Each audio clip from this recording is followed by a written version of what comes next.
Hey, good morning everybody out there in YouTube land. Check this out. Look at where that curb and that fence is. I am backed into a door. And I literally don't even have a tractor length between me and that fence. Talk about tight. This place was not designed for tandem sleeper trucks dragging 53-foot trailers. We ain't even going to talk about how many times I had to attempt coming into this back. And you would think that tandems all the way forward would be the way to get in this door. Actually, the way that I ended up getting in this door was actually pulling my tandems all the way to the back and then pivoting on my tandems into the door. Freaking crazy. Oh well, that's the reason why they pay us the big bucks, right? Life ain't always going to be easy. But this was the start of my day, man. The first thing of my day.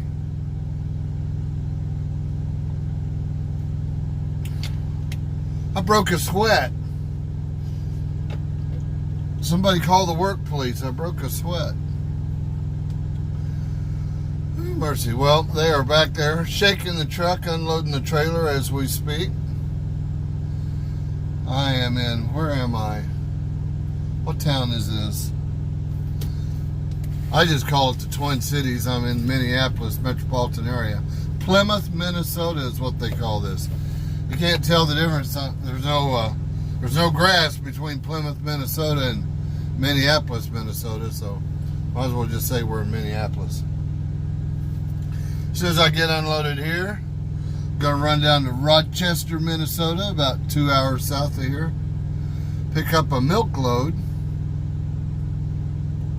While I'm thinking about it, I need to jump out there and take the placards off of this truck so somebody don't think I'm hauling hazmat. I'm probably going to go through a tunnel in between here and the south side of St. Paul. So I think I'll do that. I'm going to jump out and take off the placards. And like I said, I'm going to run down to Rochester, Minnesota, pick up a load from the creamery. Those loads are extremely volatile. They have a tendency of unpacking themselves en route.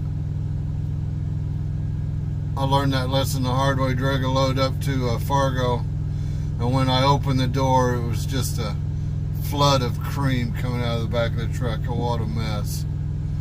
So, load lock the hell out of it. Put load locks everywhere. And drive as gentle as you can. Don't put any centrifugal forces on the truck whatsoever. And try to get that load there in one piece so it don't shift. So, we'd be having a challenging day. No risk, no air medals, right? And like they say, if it was easy, everybody'd be doing it. We're just having a challenging day, that's all there is to it. Anyway, I'll shoot more videos as my day goes along. Just in case y'all thought that I was kidding you about this dot. See, I am in the door. And you come to the front of my truck, and that's how much room we have in front of the truck. One tight little dock. But as you can see, it's in there. Mercy's sakes. That's tough. Well, I have arrived in Rochester. Looks like they got their fair going on at the moment here to my right. I'm gonna turn the camera that direction. All kinds of carnival rides, Ferris wheel. Big water tower looking thing, looks like a big corn husk. Wonder if they're celebrating the children of the corn. Looks like that'd be the happening place this evening. We won't be staying for that. I'm gonna run up here and grab this creamery load, get out of Dodge, get up to North Dakota.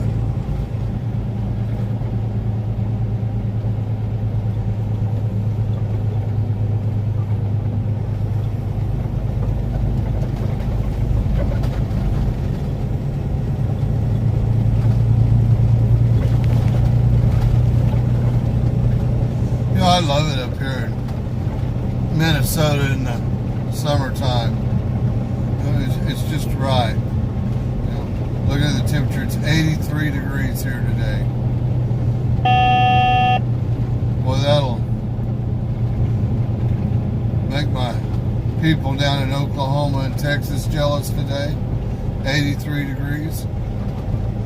A blistering hot summer day in Minnesota. 83 degrees.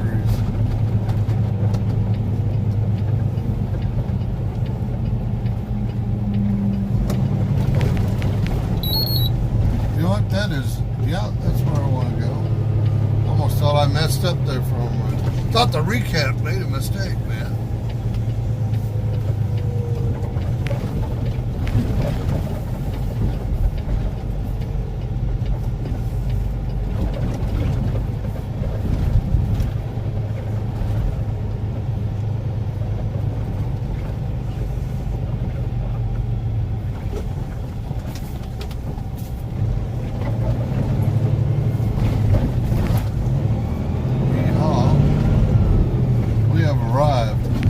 You'd think that little door right there, that alcove, that'd be the place to check in, right? No, that's a different company. Made that mistake first time I was ever here. This is like, I don't know, third time I've ever been. Fourth maybe? Third or fourth time I've ever been here.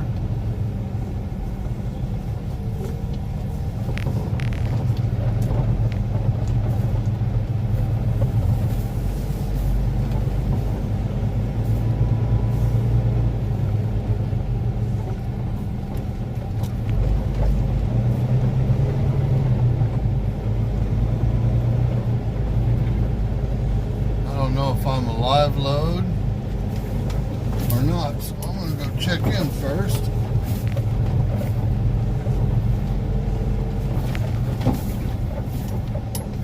See what they want me to do here.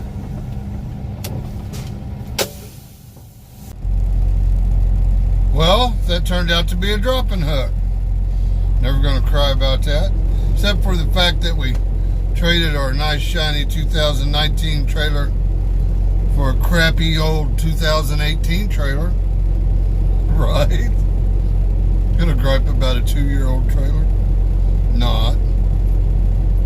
Anyway, today's video is brought to you by Bang Energy Drinks. Tonight we are trying Blue Raz. Yeah, I'm trying all the flavors, seeing which one's my favorite one. That one yesterday, Rainbow Unicorn. Man, that was kind of like French kissing a girl with cotton candy lip balm with blue hair. That's what it reminded me of. Anyway, let's see what the Blue Raz is all about.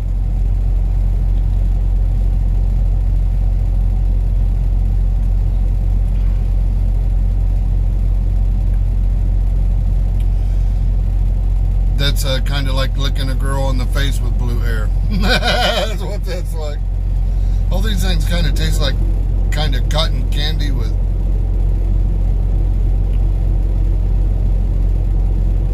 carbonated water. I'm not sure. Got a little bite to it. Makes me think I've gone to the circus and joined the fair. Bang Energy Drinks, guys. Supposed to be healthier for you than the Monster. Well, now we got our dropping hook. We got our trailer all hooked up. Pre-tripped it. All the tires are good. This being a creamery load, man, I load locked the crap out of it. I got 3 load locks on this load. See if we can get there without spilling any milk, right? Don't judge me for a little spilled milk.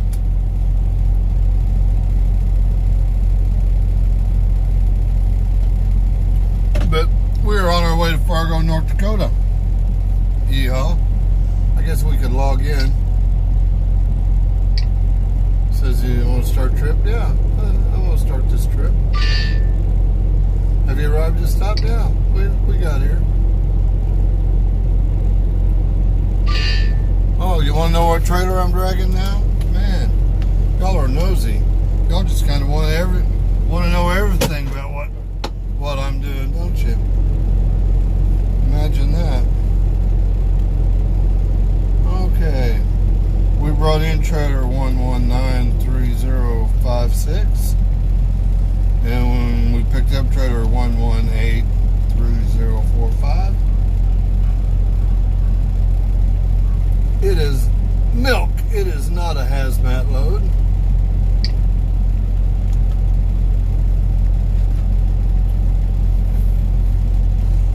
We got our reefer set at 34 degrees.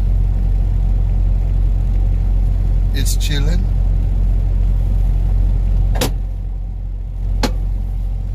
About where I like to drive with it.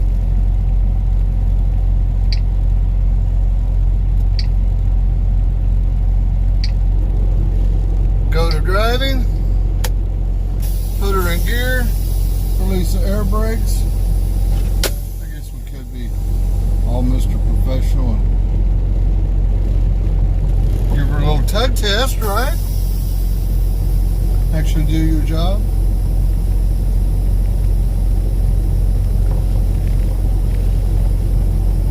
And we were off to Fargo, guys.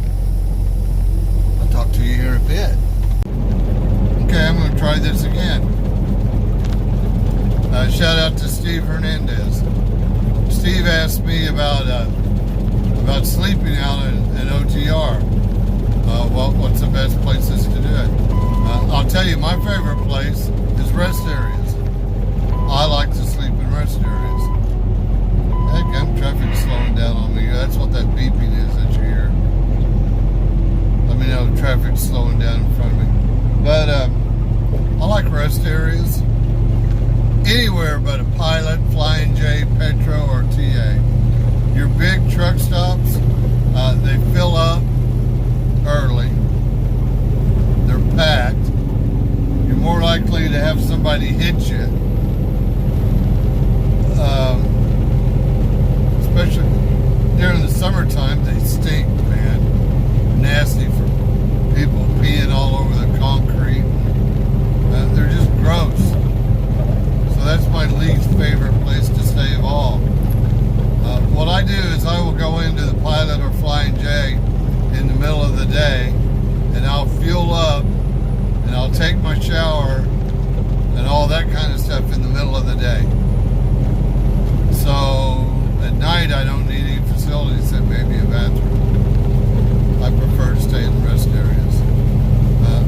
I'll tell you another nice place to stay is generally your casinos. Casinos almost always have RV parking and truck parking.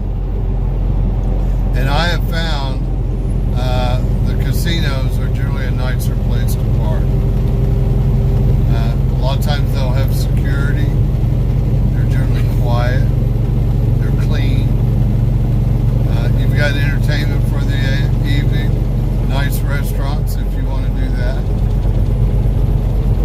So casinos are always a good guess. If I have to park at a truck stop at night, depends on what time of day. I do stay at the Pilot and the Flying J once in a while. Like I said, preferably not. But if that's all my choices, I'll stay there.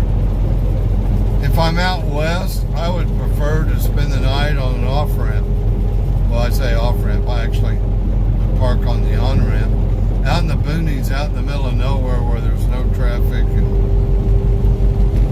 and then stay at a truck stop. But I probably spend the night in more rest areas than I do anything. If I do have to go in a truck stop in the middle of the night, I'm going to look for your little mom and pops. You know, it's funny. Your big truck stops are going to be packed. Your Pilot, your Flying J, your Petro, your TA, those are packed. Your little mom and pop, kind of off the beaten path, there's generally plenty of parking available. They generally don't reek, if you know what I mean. Now, the parking lots may be rougher than a cop, but hey, I'm just going in there to sleep anyway. Maybe use the bathroom once or twice. I generally cook the majority of my meals on my truck.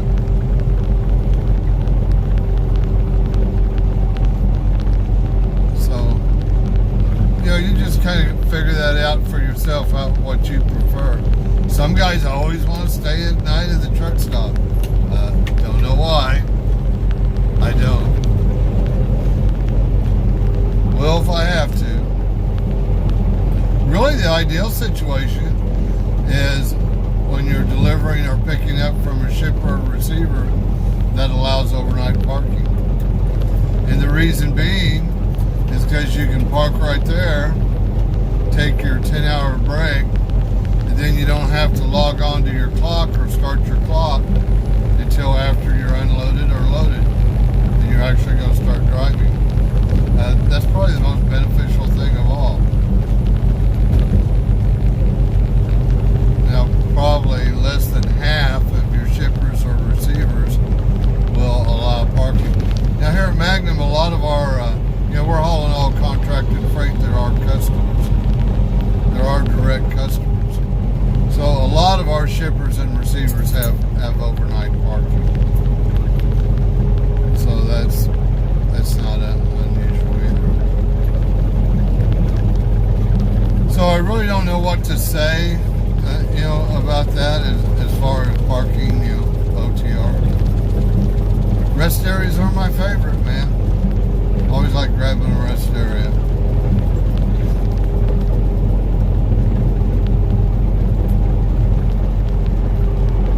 Anyway, hope I answered your question. Anyway, we'll find something else to talk about. You can really tell when it's toward the end of my driving shift. I'm not near as energetic and happy, and I'm tired. Coming to the end of my day. Got about an hour and a half left to drive. Oh man, I'm tuckered.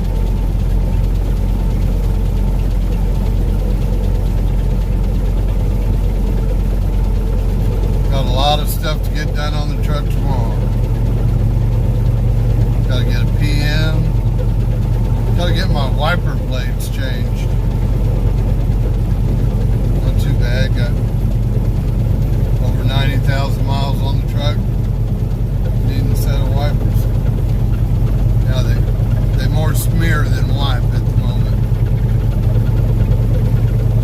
And you're going to have the relays changed in the wipers.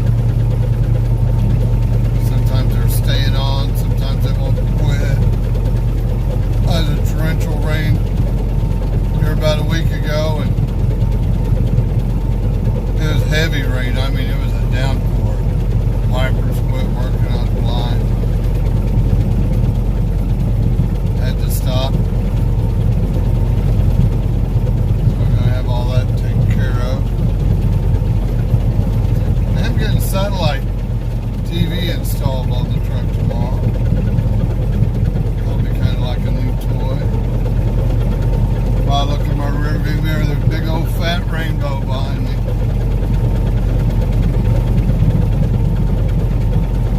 Only see one side of it. There's a promise.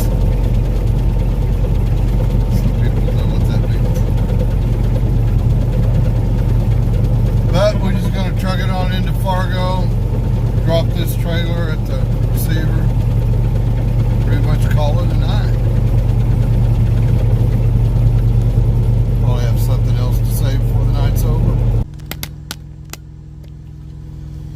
Well, here I am at the Fargo yard. Man, there's all kinds of exciting things happening here. Not. finally paving our yard. One of the things I've always not liked about our Fargo facility is it's always been a dirt yard.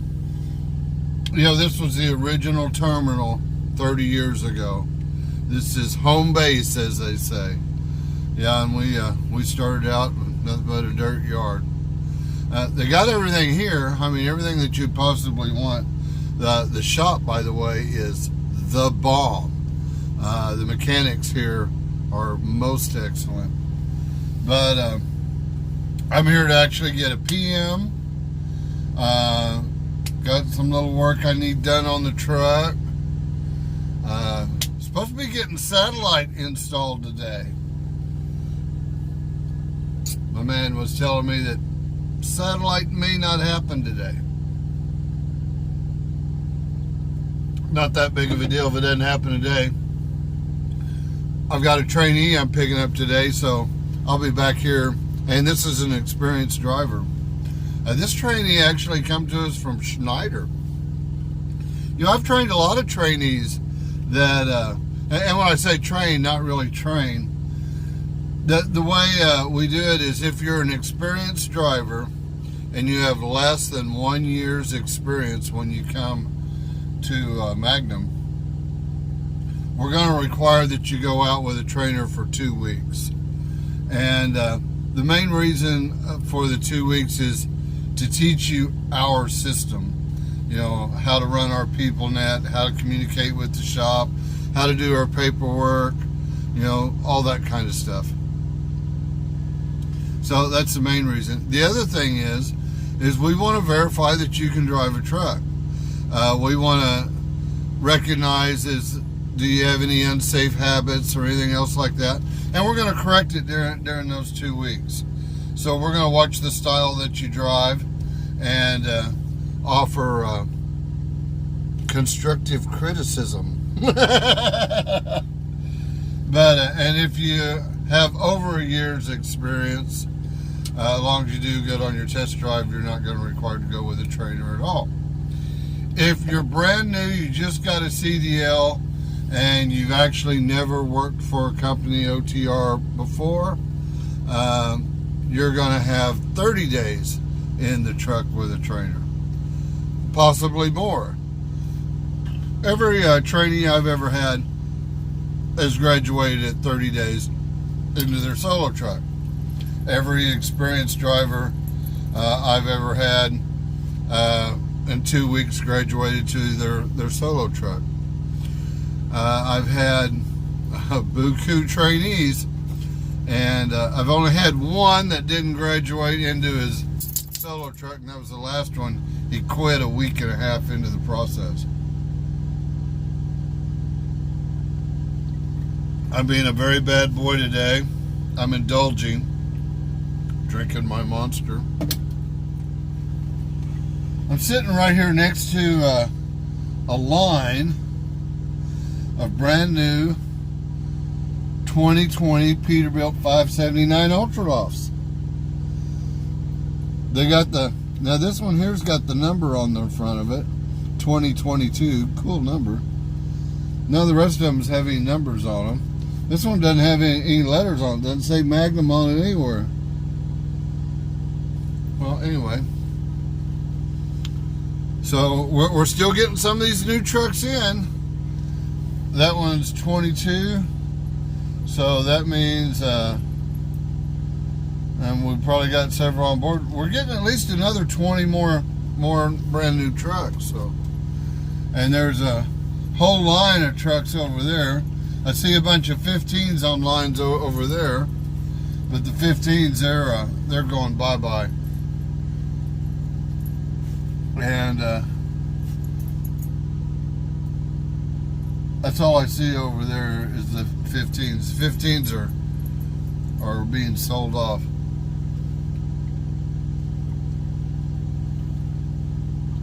Let's see here. There's a brand new 2020 on the other side of me too. But obviously somebody's living in that one. I can see all the stuff in it. But let's see, what was I talking about? There was something important I was supposed to say today. What could it be? Y'all ever hear me do that? Whenever I talk like... What I'm doing is, I'm doing my Dudley Do-Right voice. Hello, I'm Dudley Do-Right. I think it's funny. Now, most of you younger guys go, what the hell's he talking about? I'm talking about Rocky the Flying Squirrel, the Rocky and Bullwinkle show. Way before your time, right? And now, something we think you'll really like. Hey, rookie, watch me well put a ribbon on my head. See, y'all think I'm just talking gibberish. Rocky Bullwinkle. Man, that's when cartoons were cartoons, man. I'm really not sure what's going on with that stuff that you're doing there. There's a good driver. Can't remember his name. Absolutely great soul. I like the guy. Real casual. Yeah, we run into each other once in a while out there on the road. What is his name? I hate that. You know, and here at Magnum, everybody knows my name. So when I'm walking around, they're like, hey, Walt, hey, Walt, hey. And I'm like, who the hell are you? The only people I know are the dispatchers, you know, my DM, the truck maintenance guys. I know a couple of the names of the people in the safety office. Of course, my boss, you know, Mark Stearns. Shout out to Mark Stearns. I would say Mark. Mark's my boss. My direct supervisor. And he's actually, when you come to orientation, he's the one that actually runs the orientation. And he is over all the training program. Hey, don't you think you're going to get in line and get your truck in there 4 p.m.? Is that what you think you're doing? I'm going to go in there and get my... Satellite? Satellite, yeah. You know what? I'm supposed to be getting a PM done and some other stuff. Yeah. I'm supposed to be getting my satellite installed today. He goes, well, Walt, I don't know if that's going to happen today. Yeah, Randy said that to me yesterday. He goes, well, was it? Yeah, I think it was yesterday. It might have been Wednesday. He's like, first he's like, well, why are they putting that in to hold a truck? That's a 16. I said, I don't know. That's what they told me. So I called Tony, and he goes, oh, they're keeping that truck for at least another year. So I called him back. He goes, oh, man, something about he's got to fabricate something to mount it up there because the 17s and newer, I guess, already have. Yeah, we got a flat plate on the back of our cowling. Well, I guess the 16s don't. No, it's concave. You can go in there. Yeah. You know the reason why they fixed that, don't you? Why they put the flat plate on it? Probably keep people from smuggling people in there or something. Yeah, Mexicans were getting into it, coming up over the border. I've seen pictures and videos of that where people get stashed up in there and then they try to go through the border or whatever. Man, what is your name? David. David? David, yeah. David what? McKenzie. McKenzie? Yeah. Yeah, I was just sitting here shooting a video and I saw you drive up and I go, there's that driver. He's a great guy. What is his name? You know, I've seen a couple of your videos on YouTube. When people don't know your name, that's a really good thing. Yeah. Wasn't me. Right. Wasn't me. I didn't do it. All right, man, I'll let you get in there and get checked in. Yeah, then I got to go over safety. I got to redo my hazmat, so I got to go get fingerprinted. I talked to Christopher. He says, oh, yeah, there's a place here. They'll even drive you out there. I'm like, okay, whatever. So, I don't know. Yeah, but you have to, when you renew your hazmat, you have to do another background check? Yep. Really? Oh, yeah. I've had to do it every 2 years. I got to do it. Really? Yeah, I was not aware of that. Companies always pay for it, but I still, it's like $100. And the thing is, I was born in Rome, Italy, right? But my father was in the service, so I was born a U.S. citizen. But my birth certificate, I got one from the State Department. Whenever I used to do my hazmat, it always kicked back because they said there's no serial number. Well, in 1963, when I was born, they didn't put serial numbers on the birth certificates. So, but now I got a passport now, and normally I don't have any problem with that now. So. Now see, like, I've got my hazmat and my taker endorsement, Huh? but and it doesn't expire until 2021. I don't know. My hazmat, it's only good for 2 years. My actual license is always good for 4. But every 2 years I have to renew my hazmat. See, That's I wasn't. a Minnesota thing. I don't know. Well, no, because that's a federal, isn't it? Are you sure? Yeah, I'm curious if mine actually has, because I mean they always send me a letter that just says the expiration date of my license. But I know the hazmat endorsement's only good for 2 years. Well, there's an endorsement right there. Oh, okay. Well, mine, it just says an endorsement in the back, but there's no expiration date on it. What state are you from? Minnesota. Oh, well, there's the problem. Maybe. Maybe. I don't know. No, and the other thing is I don't ever get any of my mail. Nope. I never go home. Oh, okay. As a matter of fact, Well, so they might be telling you, yeah, it's no good. hell, I probably got the IRS and everybody else sending me stuff. I don't know. There's Mark Stearns. Oh, yeah? Here, I gotta go see him. I had to go back and look at that last video. Because I know when I saw my boss approaching me, I reached up and turned the video off. I didn't know if he would appreciate what he was getting ready to say to me to be on video or not. So when I seen him walking across the parking lot, and Mark, you gotta love Mark, but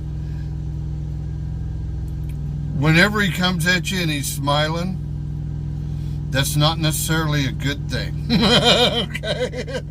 And he was smiling from ear to ear when he come walking up to me, and I'm like, oh crap, he's about to jump dead into my stuff, right?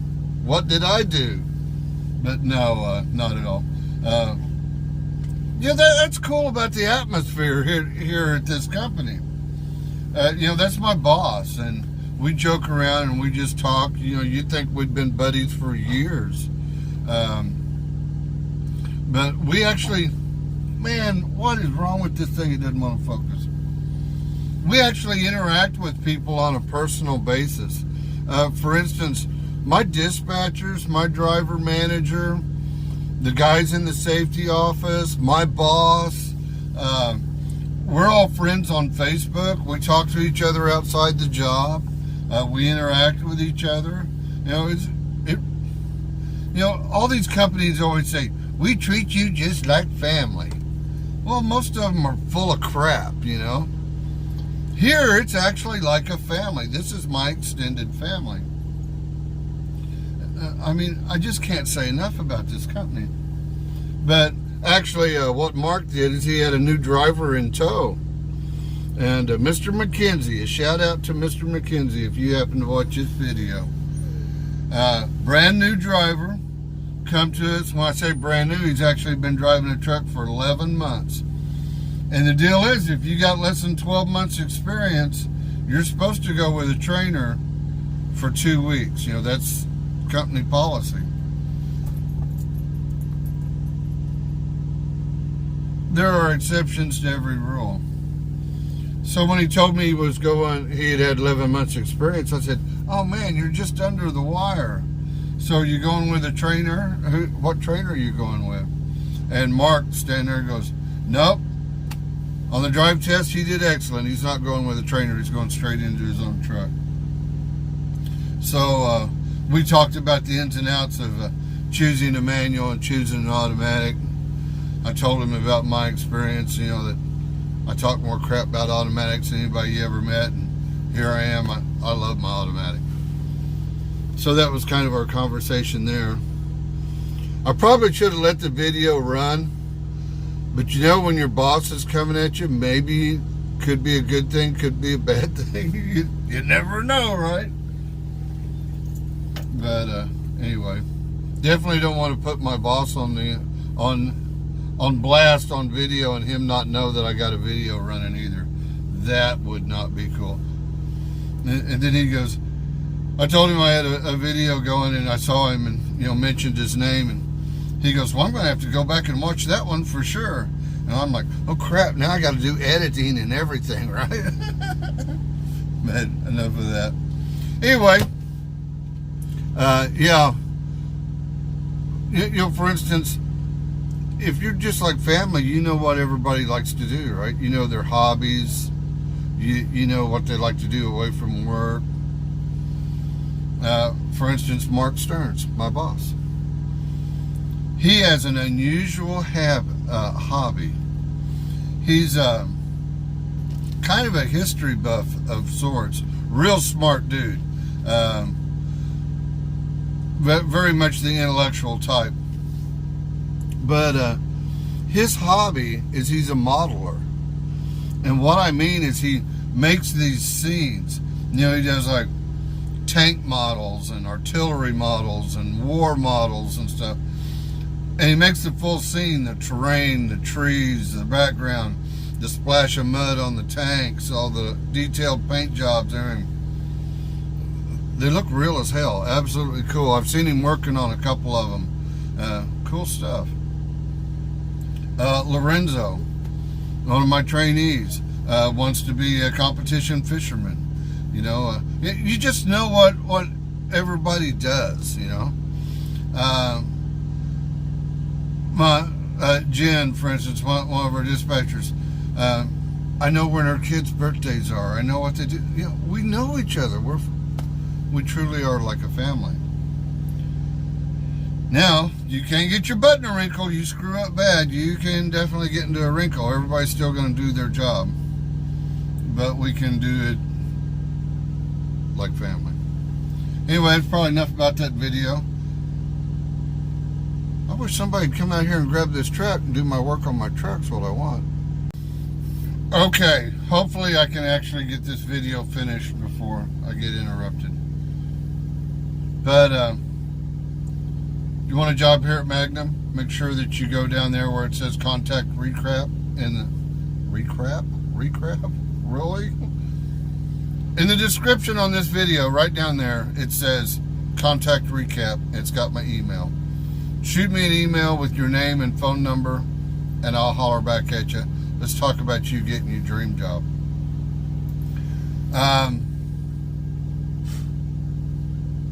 Can't think of anything else I just got to say.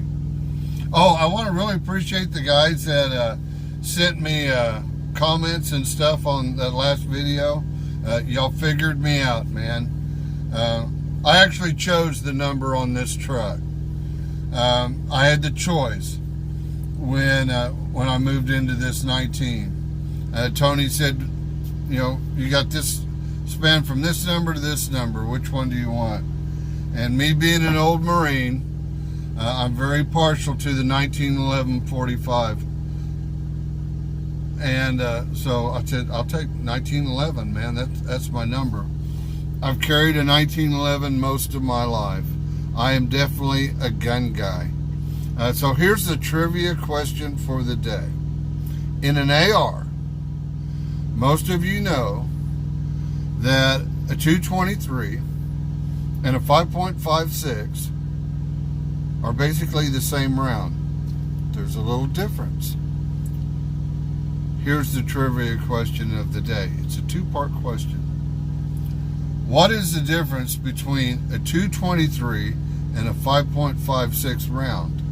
They're both the same caliber, so that's not the difference. And when you go to purchase an AR, you notice that some ARs say chambered in 223, and some of them say chambered 5.56. Some of them say chambered 223/5.56. What is the difference in an AR in a 223 and a 5.56? Two-part trivia question.